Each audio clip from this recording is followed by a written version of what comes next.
Vivimos en tiempos definitivamente peligrosos. El engaño espiritual dentro de las congregaciones está alcanzando límites nunca antes vistos. El profeta Oseas dijo: "Mi pueblo se perdió por falta de conocimiento", y tristemente esta profecía hoy se cumple ante nuestros ojos. Muchos creyentes dentro de las mismas iglesias se están perdiendo cada día, engañados por falsas profecías y falsas promesas. Los falsos profetas se están empezando a amontonar, como lo profetizó Jesús en Mateo 24:11. Pero no solamente en las iglesias está el peligro, sino en la internet y en las redes sociales. El peligro está más latente que nunca. Estamos a punto de entrar en la peor etapa de la iglesia durante toda su historia. ¿Cómo escaparemos de este desastre? ¿Cómo podemos reconocer a un verdadero profeta de uno que solo aparenta serlo? Gracias a Dios tenemos la Biblia. Ella tiene una respuesta sencilla frente a este tema. Todo lo que debemos hacer es sumergirnos un poco en sus páginas, y con la ayuda del Espíritu Santo encontraremos una respuesta transparente a este tema. Hoy te presentamos 7 formas de reconocer a un falso profeta. Si quieres aprender a conocer un billete falso, no tienes que conocer todos los billetes falsos del mundo. Todo lo que debes hacer es aprender a reconocer un billete verdadero. De la misma manera, si quieres conocer un profeta falso, solo debes conocer cómo es un profeta verdadero de acuerdo a la Biblia. Primera característica de un verdadero profeta. Un verdadero profeta nunca deseará tu dinero. ¿Sabías que en la Biblia ningún profeta pidió dinero? Tal como lo escuchas, ningún verdadero profeta en la Biblia pidió dinero a cambio de una profecía o de un milagro. De hecho, los verdaderos profetas odiaban que les ofrecieran dinero e incluso llegaron a acusar de malvados a quienes ofrecían o recibían dinero a cambio de sus beneficios. Miremos 3 ejemplos muy claros en la Biblia: Eliseo y el leproso Naamán. En esta conocida historia bíblica registrada en primer libro de Reyes 5, Eliseo envió a llamar al sirio Naamán al enterarse de que necesitaba ser sanado de su lepra, y le envió a bañarse 7 veces al río Jordán. El leproso Naamán, después de haber sido sanado de su lepra, quiso recompensar con dinero a Eliseo por el beneficio recibido. Pero el profeta se negó contundentemente a aceptar su dinero o cualquier presente. Lo más extraordinario de la historia es que un criado suyo llamado Giezi aprovechó la oportunidad del milagro para ir detrás de Naamán y pedirle dinero, pero al ser descubierto por Eliseo, fue condenado por el mismo Eliseo a sufrir la lepra de Naamán junto con toda su descendencia para siempre. Una clara advertencia de que los milagros de Dios no se negocian ni se venden. El segundo caso es el del apóstol Pedro y el hechicero Simón, registrado en Hechos 8:9. Simón era un conocido y poderoso hechicero de la ciudad de Samaria. Cuando este mago se enteró de que a través de Pedro las personas estaban recibiendo al Espíritu Santo, le ofreció dinero al apóstol y profeta para poder recibir el poder y la autoridad del Espíritu Santo. Pero la respuesta del apóstol fue absolutamente cortante y contundente. Miremos la dura respuesta del apóstol Pedro en Hechos 8:20 al 23 al hechicero: "Que tu plata perezca contigo, porque pensaste que podías obtener el don de Dios con dinero. No tienes parte ni suerte en este asunto, porque tu corazón no es recto delante de Dios". Verso 22. "Por tanto, arrepiéntete de esta tu maldad, y ruega al Señor que, si es posible, se te perdone el intento de tu corazón, porque veo que estás en hiel de amargura y en cadenas de iniquidad". Una clara advertencia contra los que piden y ofrecen dinero a cambio de beneficios espirituales. El tercer y más sorprendente caso es el del apóstol Pablo, quien, contrario a lo que muchos enseñan hoy en día, se negaba normalmente a recibir ayuda económica de las iglesias para no ser carga ni motivo de tropiezo a nadie. En la primera carta de Corintios 9:11, Pablo dejó en claro que no quiso recibir ayuda económica de la iglesia de Corinto, pues su intención no era servir de tropiezo a nadie. Qué bueno sería que hoy tuviéramos más Pablos en nuestras congregaciones. Sin embargo, es necesario aclarar que el apóstol Pablo no siempre se negaba a recibir ayuda. En algunas ocasiones recibió ayuda, como por ejemplo en la iglesia de Filipo, cuando se vio en necesidades económicas. El punto entonces es que no decimos que una persona que trabaja en el Evangelio no merezca recibir salario por su trabajo. Todo obrero es digno de un salario, como lo enseña primera carta a Timoteo 5:18. Pero ten mucho cuidado cuando notes que se está usando la Biblia para coaccionarte sobre tu dinero, y más aún cuando te pidan dinero a cambio de un milagro, una oración o un beneficio espiritual. Pero empecemos a profundizar en este tema. Cuando hablamos de verdaderos profetas, hay algo absolutamente necesario para identificarlo correctamente. Segunda característica: un verdadero profeta nunca falla en sus profecías. Si un profeta habla siempre en nombre de Dios, todas sus palabras y sus profecías siempre se cumplirán. De hecho, ¿sabías que una de las formas de identificar a un falso profeta es porque al menos una de sus profecías no se cumple? Miremos Deuteronomio 18:20 al 22. El profeta que tuviere la presunción de hablar palabra en mi nombre, a quien yo no le haya mandado hablar, o que hablare en nombre de dioses ajenos, el tal profeta morirá. Y si dijeres en tu corazón, ¿cómo conoceremos que Jehová no habló esta palabra? Si el profeta hablare en nombre de Jehová y no se cumpliere lo que dijo, ni aconteciere, es palabra que Jehová no ha hablado. Con presunción la habló el tal profeta, no tengas temor de él, solo por si acaso.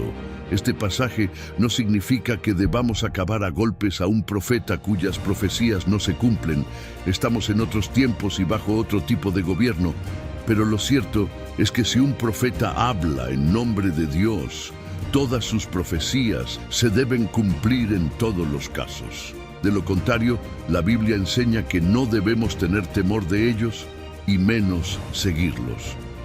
Esto nos conduce a la tercera característica de un verdadero profeta.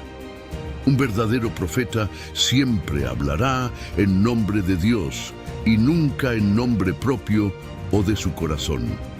Esto también resulta absolutamente evidente en las Escrituras. Ningún profeta habló con frases tales como yo pienso, yo estoy sintiendo o a mí me parece. Todos los profetas hablaban con la contundente frase, así ha dicho el Señor, así dice Jehová de los ejércitos. La Biblia condena fuertemente a los profetas que hablan de su propio corazón. Miremos dos pasajes. Ezequiel 13, del 1 al 3. Vino a mí palabra de Jehová, diciendo, Hijo de hombre, profetiza contra los profetas de Israel que profetizan, y di a los que profetizan de su propio corazón, oíd palabra de Jehová. Así ha dicho Jehová el Señor, ay de los profetas insensatos que andan en pos de su propio espíritu y nada han visto. En Jeremías 23:16 también se advierte, así ha dicho Jehová de los ejércitos, no escuchéis las palabras de los profetas que os profetizan, os alimentan con vanas esperanzas, hablan visión de su propio corazón, no de la boca de Jehová. Este es uno de los problemas más graves de las iglesias de hoy en día. Muchos de los llamados profetas hablan de lo que piensan, de lo que sienten, y lo peor, alimentan a las ovejas con falsas palabras y promesas que han sentido decir en su corazón, cuando lo que deberían hacer es preguntar a Dios cuál es el verdadero mensaje para el pueblo. De seguro, Dios hablaría por ellos si se dispusieran realmente en sus manos. Pero tristemente muchos de los autodenominados profetas no se atreven a hablar en nombre de Dios. Por una triste razón, ellos saben que posiblemente sus palabras no se cumplirán y de esta forma perderán a sus seguidores. Esto entonces revela otro problema por el cual un falso profeta no se atreve a hablar en nombre de Dios. Cuarta característica: un verdadero profeta es específico con sus profecías. Recientemente recibí algunos mensajes donde se me invitó a ver videos aparentemente proféticos, donde se pretendía anunciar que era exactamente lo que ocurriría el 8 de abril, el día del conocido eclipse en Estados Unidos. Pero al escuchar los mensajes, ¿sabes qué terminaba diciendo el denominado profeta? Nada. Solo advertía que probablemente algo pasaría ese día y advertía a los oyentes a estar muy listos y atentos y arrepentirse de sus pecados. Pero nada específico. Sin embargo, hay algo evidente en la Biblia. No necesitamos que ocurra un eclipse para arrepentirnos de nuestros pecados. La Biblia dice que todos los días nos debemos arrepentir de nuestros pecados. Entonces, un verdadero profeta será normalmente específico con sus profecías, profetizando cosas normalmente improbables que ninguna otra persona se ha atrevido a decir antes. Y lo más importante, su profecía se cumplirá porque viene de parte de Dios. Miremos solo 3 casos en la Biblia. El profeta Jeremías profetizó en Jeremías 29:10 que después de 70 años de esclavitud, el pueblo de Israel volvería a su tierra, y exactamente así ocurrió. El profeta Natán le profetizó a David en segundo libro de Samuel 12:11 que al igual que él había hecho con Betsabé tomando una mujer ajena, un hombre tomaría a sus mujeres contra toda probabilidad, y exactamente así ocurrió cuando Absalón tomó a sus mujeres. El profeta Eliseo profetizó en segundo libro de Reyes 7:1 que el día siguiente el comercio de la ciudad de Samaria se restauraría a su normalidad, siendo un hecho improbable, pues la ciudad estaba sitiada por un ejército enemigo, y así ocurrió. Los casos son innumerables. Todos los verdaderos profetas hablaban cosas específicas hacia personas, lugares y tiempos. Jamás hablaban de cuestiones inespecíficas como Dios tiene un gran trabajo para ti, o el Señor te traerá un buen esposo, o Dios hará grandes cosas en tu vida este año. Estas cosas son simplemente producto de la probabilidad y de la lógica en la mayoría de los casos, antes que de la palabra de Dios, aunque no juzgamos ni condenamos a quienes profetizan de esta manera. Dios juzgará a cada uno según sus obras. Pero este asunto es mucho más complejo. Muchos de los autodenominados profetas, conscientes de esto, condicionan el cumplimiento de sus profecías a que las personas lleven o compren algunos de sus productos para que sus profecías se cumplan, ya sean objetos milagrosos, artículos benditos y, en el peor de los casos, pactos de dinero para sellar sus profecías. Esto nos conduce a la quinta característica. Un verdadero profeta nunca negocia ni comercializa el cumplimiento de sus profecías. Las palabras de Dios se cumplen siempre contra la misma voluntad del ser humano. Dios no necesita que sellemos sus profecías con dinero, objetos, ni menos comprando artículos para hacer que sus palabras se vuelvan realidad.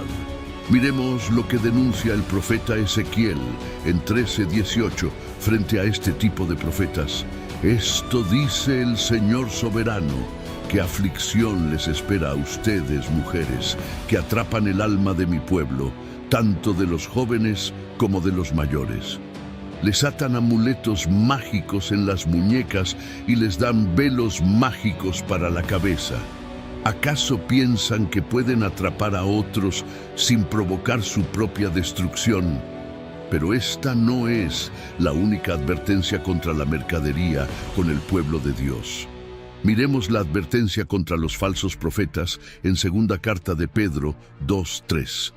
En su ambición querrán, con palabras engañosas, utilizaros a vosotros como objetos de compraventa, pero hace tiempo que está dictada su condena y pronta para consumarse su ruina. Un profeta nunca negoció sus profecías en la Biblia. No caigas entonces en este error común de la iglesia de hoy. Pero sí hay una característica que realmente distingue a un verdadero profeta, es que no tiene miedo de no ser popular. Sexta característica: un verdadero profeta no tiene temor de perder a sus seguidores por decir la verdad. Si un verdadero profeta no pide dinero por sus beneficios, por ende tampoco sentirá temor de perder a sus seguidores, pues no vive de las ofrendas ni del dinero de nadie.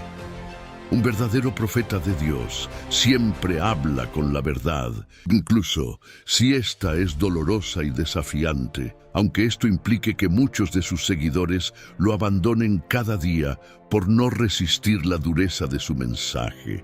Un verdadero hombre de Dios sabe que la verdad, aunque sea dolorosa, es la única forma de rescatar a sus ovejas del pecado y el conformismo. Esto es apenas obvio. Si un hombre de Dios empieza a notar que sus seguidores están cayendo en pecados como la inmoralidad, la mentira o la avaricia, no dudará un segundo en destapar y denunciar este pecado en público. Él sabe que si permite que el problema siga avanzando, será mucho peor para todos. Y finalmente, Dios mismo le pedirá cuentas por no haber alertado a la iglesia sobre el problema. En el Antiguo Testamento, esto resulta absolutamente evidente. Todos los profetas denunciaron los pecados del pueblo y a causa de esto fueron perseguidos, maltratados e incluso asesinados. Miremos también dos casos en el Nuevo Testamento. Primero, Juan el Bautista. El mensaje de Juan el Bautista fue absolutamente confrontador.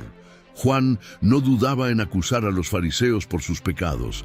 En Marcos 6:17 se registra que Juan reprendió al mismo rey Herodes por su adulterio con su cuñada Herodías, y a causa de esto terminó decapitado. Segundo caso, el mismo Jesucristo. Contrario a lo que muchos piensan, el ministerio de Jesús no era solo sonrisas, cariñitos y abrazos. Los mensajes de Jesús eran en muchos casos duros e insoportables para muchos. Su conocida acusación a los fariseos en Juan 8:44, «Sois hijos de vuestro padre el diablo», revela lo confrontante que era Jesús con sus mensajes. Pero lo extraordinario de esto es que Jesús no solamente era duro con los fariseos, también era duramente honesto con sus propios discípulos. En una ocasión, después de acusar a algunos de sus seguidores de incrédulos, se registra en Juan 6:66 que muchos de sus discípulos se apartaron y ya no le seguían. Pero Jesús, en vez de desanimarse por esto, confrontó a sus 12 discípulos con la pregunta directa: ¿acaso ustedes también se quieren ir? Dando a entender que no tenía temor de seguirles diciendo la verdad, incluso si eso representaba que lo dejaran solo. ¿Y qué más decimos? Pablo, Pedro, Juan, todos ellos acusaban y denunciaban los pecados de las iglesias. En una ocasión, Pablo llegó a llamar insensatos a los Gálatas, en Gálatas 3:1. Todos ellos no tenían temor de perder a sus seguidores, aunque debemos aclarar que todos ellos oraban día y noche por sus discípulos para que Dios los guardara de extraviarse. Tristemente, hoy en día, muchos líderes y pastores se niegan a confrontar a sus seguidores con la palabra verdadera, ya que esto representaría en muchos casos perder fieles y con esto perder los ingresos que le generan.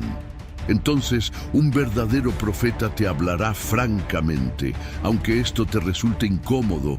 Un hombre de Dios no tendrá temor de confrontar a la iglesia con sus errores y pecados, pues su mensaje proviene de Dios y no de su propio corazón. aunque esto le represente perder a algunos o muchos de sus seguidores. Pero existe una característica de un verdadero profeta mucho más trascendente que todas las anteriores. Séptima característica: un verdadero profeta siempre procurará llevarte a la obra de la cruz y a la confianza absoluta en Cristo Jesús. Recientemente escuché a un predicador de la prosperidad afirmando que la Biblia habla más de dinero que de oración. Estimado seguidor de Jesús, ¿sabe qué tan cierta es esta afirmación? Dejemos que sea el mismo Cristo quien nos responda. Lucas 24:25. Entonces él les dijo: «Oh insensatos y tardos de corazón para creer todo lo que los profetas han dicho. ¿No era necesario que el Cristo padeciera estas cosas y que entrara en su gloria?» Verso 44. Y les dijo: «Esto es lo que yo os decía cuando todavía estaba con vosotros, que era necesario que se cumpliera todo lo que sobre mí está escrito en la ley de Moisés, en los profetas y en los salmos». ¿Sabes a qué se refería Jesús con la ley de Moisés, los profetas y los salmos? Se refería a toda la Biblia de aquella época. Jesús estaba afirmando que el tema central de toda la Biblia es el mismo. Cada pasaje de la Biblia habla del Hijo de Dios, de Jesucristo el Mesías, Yeshua HaMashiach, y no de dinero ni de prosperidad. Apocalipsis 19:10 lo dice más claramente: adora a Dios, porque el testimonio es de Jesús. Jesús es el espíritu de la profecía. Un verdadero profeta te hablará siempre de la importancia de creer y conocer a Jesús, de reconocerlo en cada situación, de seguir su ejemplo, de tener una relación con Él y con el Padre, y de seguirlo, aunque esto no represente dejarlo todo. Si un profeta no te habla de esta manera, probablemente ni siquiera sea un seguidor de Jesús. No te recomendamos que sigas sus enseñanzas. Jesús dijo: «Yo soy el camino, la verdad y la vida. Nadie viene al Padre sino por mí». Si un profeta no sigue a Cristo, entonces, con toda seguridad se dirige a la perdición. Pero lo más triste es que si tú lo sigues, tristemente no terminarás en un lugar diferente. Estas entonces son las 7 formas bíblicas de reconocer un verdadero profeta de uno falso, aunque no son las únicas. Te damos algunas otras para finalizar. Un verdadero profeta se preocupa por el bienestar de las ovejas tanto como se preocupa por sí mismo. Juan 10:11. Un verdadero profeta siempre usa la Biblia como base de sus profecías. Segunda carta de Pedro 1:19. Un verdadero profeta es humilde, jamás hablará con arrogancia ni con palabras infladas de sí mismo. Si es alabado, es por boca de otros y no por su propia boca. Juan 5:31. Un verdadero profeta nunca hablará en contra de la ley de Dios, ni te incitará a actuar en contra de ella. Isaías 8:20. Un verdadero profeta anima al pueblo para que dé ofrendas, pero no para él mismo, sino para los pobres y necesitados. Primera de Corintios 16, del 1 al 4. Esperamos entonces, estimado creyente, que hoy tengas más herramientas para conocer y distinguir a los verdaderos profetas. Es muy importante que entiendas y apliques estas palabras. Si le pides sabiduría a Dios y aprendes esta diferencia, no habrá nadie que te desvíe del camino de la salvación. Cristo es la salvación. Cristo es la profecía. Cristo es la palabra de Dios, el Verbo hecho carne. Juan 1:14. Bendiciones.